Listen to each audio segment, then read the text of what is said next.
Hello future doctors. NEET UG की दुनिया में जहां हर मार्क वैल्यूएबल है, जेनेटिक्स और इवोल्यूशन समझना एक सीक्रेट वेपन की तरह है। बायोलॉजी सिलेबस का एक इंपॉर्टेंट पार्ट ये टॉपिक्स हैं और इनको मास्टर करने से आपको बहुत एडवांटेज मिलेगा। क्यों? क्योंकि ये लाइफ के मिस्ट्रीज को अनलॉक करते हैं, जैसे ट्रेट्स कैसे इनहेरिट होते हैं और एवोल्यूशन में हमारे स्पीसीज का सफर कैसा रहा। जेनेटिक्स को लाइफ का इंस्ट्रक्शन मैनुअल समझो। ये जीन्स, डीएनए और ट्रेट्स कैसे एक जनरेशन से दूसरी जनरेशन में जाते हैं, इसके बारे में है। वहीं इवोल्यूशन धरती पे लाइफ की कहानी है, कैसे स्पीशीज समय के साथ बदलते हैं और आज जो डाइवर्सिटी हम देखते हैं वो कैसे आई। इस मास्टर क्लास में हम इन कॉम्प्लेक्स टॉपिक्स को इजी पीसेस में ब्रेक करेंगे, जिससे ये समझने में और याद रखने में इजी हो जाए। नीट के ट्रिकी क्वेश्चंस टैकल करने के लिए हम आपको नॉलेज और स्किल्स से इक्विप करेंगे। तो रेडी हो जाओ और जेनेटिक्स और इवोल्यूशन की एक्साइटिंग दुनिया में इस सफर पर हमारे साथ चलो। हमारा सफर शुरू होता है एक मंक ग्रेगर मेंडल से, जो मॉडर्न जेनेटिक्स के फादर कहलाते हैं। 19th सेंचुरी में मेंडल ने पी प्लांट्स पर जो एक्सपेरिमेंट्स किए, उन्होंने इनहेरिटेंस की हमारी समझ की नींव रखी। उन्होंने ऑब्जर्व किया कि ट्रेट्स जैसे फ्लावर का कलर या सीड का शेप पेरेंट प्लांट्स से उनके ऑफस्प्रिंग में कैसे पास होते हैं। मेंडल ने इनहेरिटेंस के 3 फंडामेंटल लॉज बताए: law of segregation, law of independent assortment और लॉ ऑफ डोमिनेंस।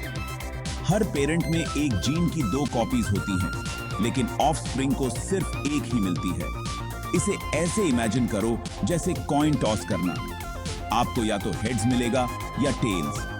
अलग अलग जीन्स एक दूसरे से इंडिपेंडेंटली इनहेरिट होते हैं। इसका मतलब है कि एक ट्रेट इनहेरिट करने से दूसरे ट्रेट की इनहेरिटेंस पर कोई इफेक्ट नहीं पड़ता।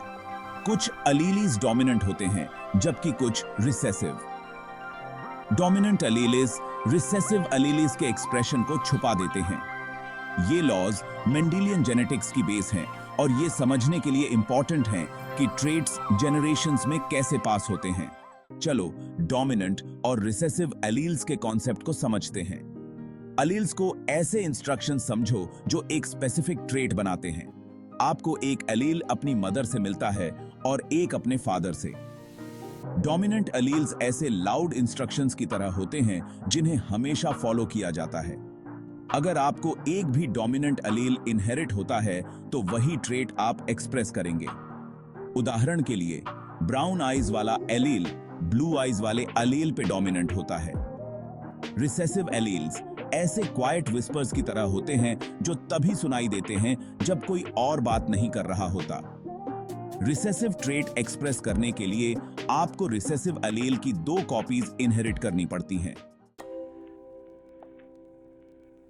अब बात करते हैं फैमिली ट्रीज की, लेकिन वो वाले नहीं जो आपको ancestry.com पे मिलते हैं।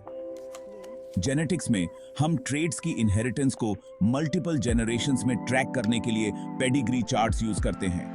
ये चार्ट्स डिटेक्टिव बोर्ड्स की तरह होते हैं जो फैमिलीज में छुपे हुए जेनेटिक सीक्रेट्स को अनकवर करने में हमारी मदद करते हैं। पेडिग्री एनालिसिस में इन चार्ट्स को स्टडी करके किसी ट्रेट के इनहेरिटेंस के मोड को डिटरमिन किया जाता है, चाहे वो ऑटोसोमल हो या सेक्स लिंक्ड, डोमिनेंट हो या रिसेसिव। ये हमें किसी इंडिविजुअल के किसी स्पेसिफिक ट्रेट को इनहेरिट करने या पास ऑन करने की प्रोबेबिलिटी को प्रिडिक्ट करने में भी मदद करता है, और ये हमें रिसेसिव एलील्स के कैरियर्स को आइडेंटिफाई करने में हेल्प करता है, जो खुद तो ट्रेट एक्सप्रेस नहीं करते लेकिन अपने चिल्ड्रन में उसे पास ऑन कर सकते हैं। पेडिग्री चार्ट्स इंडिविजुअल्स, उनके रिलेशनशिप्स और किसी पर्टिकुलर ट्रेट की प्रेजेंस या एब्सेंस को रिप्रेजेंट करने के लिए स्टैंडर्ड सिंबल्स का यूज करते हैं। Section 5, cracking the code, solving pedigree puzzles.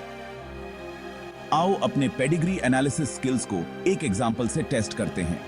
एक ऐसी फैमिली को इमेजिन करो जिसकी हिस्ट्री में सिस्टिक फाइब्रोसिस है, जो एक रिसेसिव जेनेटिक डिसऑर्डर है। पेडिग्री चार्ट बताता है कि ग्रैंड पेरेंट्स अनअफेक्टेड हैं, लेकिन उनके सन को ये कंडीशन है। चार्ट को एनालाइज करके हम ये डिड्यूस कर सकते हैं कि दोनों grand parents cystic fibrosis allele के कैरियर्स होंगे, क्योंकि उनका एक अफेक्टेड चाइल्ड है लेकिन वो खुद अनअफेक्टेड हैं। सन को हर पेरेंट से एक रिसेसिव एलील इनहेरिट हुआ, जिसकी वजह से उसे ये कंडीशन है। सन के सिबलिंग्स के पास 2 रिसेसिव एलील्स इनहेरिट करने और सिस्टिक फाइब्रोसिस होने का 25% चांस है। उनके पेरेंट्स की तरह कैरियर्स होने का 50% चांस है और 2 डोमिनेंट एलील्स इनहेरिट करने और अनअफेक्टेड होने का 25% चांस है। पेडिग्री एनालिसिस हमें ये प्रिडिक्शंस करने और जेनेटिक डिसऑर्डर्स के इनहेरिटेंस पैटर्न्स को समझने में हेल्प करता है। Section 6, the Hardy Weinberg principle, a balancing act in evolution. अब इंडिविजुअल इनहेरिटेंस से पॉपुलेशन जेनेटिक्स की तरफ बढ़ते हैं। द हार्डी-वाइनबर्ग प्रिंसिपल एक फंडामेंटल कॉन्सेप्ट है जो डिस्क्राइब करता है कि कैसे एलील और जीनोटाइप फ्रीक्वेंसीज एक पॉपुलेशन में जनरेशंस तक स्टेबल रहती हैं। एक जायंट जीन पूल इमेजिन करो जिसमें एक पॉपुलेशन में किसी स्पेसिफिक ट्रेट के लिए सारे एलील्स हैं। ये कंडीशंस रियल लाइफ में रेयरली परफेक्टली मीट होती हैं, लेकिन द हार्डी-वाइनबर्ग प्रिंसिपल ये समझने के लिए एक बेसलाइन प्रोवाइड करता है कि पॉपुलेशंस कैसे इवॉल्व होते हैं।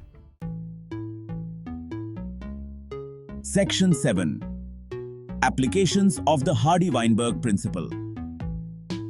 द हार्डी-वाइनबर्ग प्रिंसिपल सिर्फ एक थियोरेटिकल कॉन्सेप्ट नहीं है, इसके वेरियस फील्ड्स में प्रैक्टिकल एप्लीकेशंस हैं, इंक्लूडिंग एलीली और जीनोटाइप फ्रीक्वेंसीज को एस्टिमेट करना।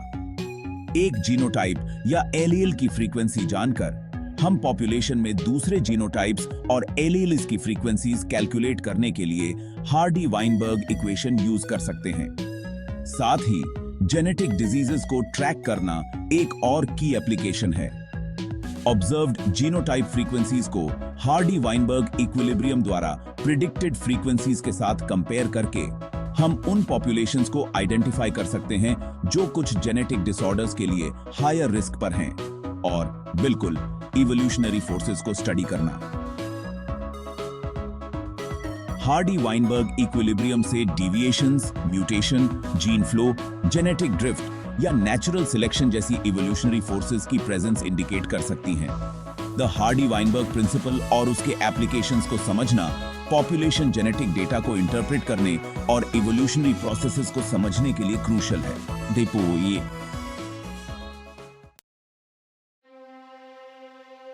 Section 8, a journey through time, exploring human evolution. आओ टाइम के थ्रू एक फैसिनेटिंग जर्नी पर चलते हैं और अपने स्पीशीज के एवोल्यूशनरी फुटस्टेप्स को ट्रेस करते हैं। ह्यूमन इवोल्यूशन एक कॉम्प्लेक्स और ऑ इंस्पायरिंग प्रोसेस है जो मिलियंस ऑफ इयर्स से चला आ रहा है। हमारी इवोल्यूशनरी स्टोरी हमारे प्राइमेट एंसेस्टर्स से शुरू होती है जो ट्रीज में रहते थे। की माइलस्टोन्स में शामिल हैं बाइपेडलिज्म, जिससे हमारे हाथ टूल यूज के लिए फ्री हो गए। ब्रेन एक्सपेंशन ने लैंग्वेज और प्रॉब्लम सॉल्विंग एबिलिटीज पॉसिबल की। कल्चरल एवोल्यूशन ने हमारे सोसाइटीज और टेक्नोलॉजीज को शेप किया। ह्यूमन एवोल्यूशन को समझना हमें नेचुरल वर्ल्ड में अपनी जगह के बारे में इनसाइट्स प्रोवाइड करता है।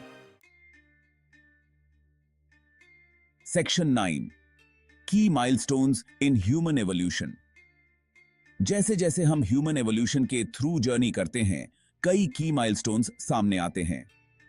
ऑस्ट्रेलोपिथेकस, ये अर्ली होमिनिन्स जैसे लूसी बाइपेडलिज्म एग्जिबिट करते थे, लेकिन उनके ब्रेन्स रिलेटिवली स्मॉल थे। होमो हैबिलिस अपने टूल मेकिंग एबिलिटीज के लिए हैंडीमैन के नाम से जाने जाते हैं। होमो हैबिलिस ने ब्रेन डेवलपमेंट में एक सिग्निफिकेंट स्टेप मार्क किया। होमो इरेक्टस, अफ्रीका से बाहर माइग्रेट करने वाले पहले होमिनिन। होमो इरेक्टस आग पर कंट्रोल रखते थे और उनके प्रीडिसेसर्स के मुकाबले उनका ब्रेन बड़ा था। होमो निएंडरथलेंसिस, हमारे सबसे क्लोजेस्ट एक्सटिंक्ट रिलेटिव्स निएंडरथॉल्स के पास एडवांस्ड टूल्स थे। वो आग पर कंट्रोल रखते थे और कॉम्प्लेक्स सोशल स्ट्रक्चर्स एग्जिबिट करते थे। और आखिरकार होमो सेपियंस, मॉडर्न ह्यूमंस लगभग 300,000 इयर्स अगो अफ्रीका में इमर्ज हुए, जो अपनी complex language, advanced tool use और डाइवर्स एनवायरनमेंट्स को अडेप्ट करने की एबिलिटी के लिए जाने जाते हैं। ये माइलस्टोन्स ह्यूमन एवोल्यूशन में सिग्निफिकेंट लीप्स रिप्रेजेंट करते हैं, जो नेचुरल सिलेक्शन और एडेप्टेशन की इनक्रेडिबल पावर को शोकेस करते हैं। Section 10 genetics and evolution, your NEET UG advantage. Congratulations, आपने अब जेनेटिक्स और इवोल्यूशन की फैसिनेटिंग दुनियाओं की जर्नी कर ली है और नीट यूजी को कॉन्कर करने के लिए खुद को नॉलेज से इक्विप कर लिया है। याद रखें, ये टॉपिक्स सिर्फ फैक्ट्स को मेमोराइज करने के बारे में नहीं हैं। ये उन फंडामेंटल प्रिंसिपल्स को समझने के बारे में हैं जो लाइफ को गवर्न करते हैं। Mendelian inheritance, pedigree analysis, the Hardy Weinberg principle और ह्यूमन एवोल्यूशन को मास्टर करके आप नीट के मोस्ट चैलेंजिंग क्वेश्चंस को भी टैकल करने के लिए वेल प्रिपेयर्ड होंगे। ये कॉन्सेप्ट्स न सिर्फ आपको एग्जाम्स में एस करने में हेल्प करेंगे, बल्कि आपके फ्यूचर मेडिकल करियर की फाउंडेशन भी ले करेंगे, जहां जेनेटिक्स और इवोल्यूशन को समझना इंक्रीजिंगली इंपॉर्टेंट होता जा रहा है। तो फ्यूचर डॉक्टर्स, अपने न्यू फाउंड नॉलेज और कॉन्फिडेंस के साथ आगे बढ़ो। नीट कोड क्रैक करो और एक मेडिकल प्रोफेशनल बनने के अपने ड्रीम को अनलॉक करो।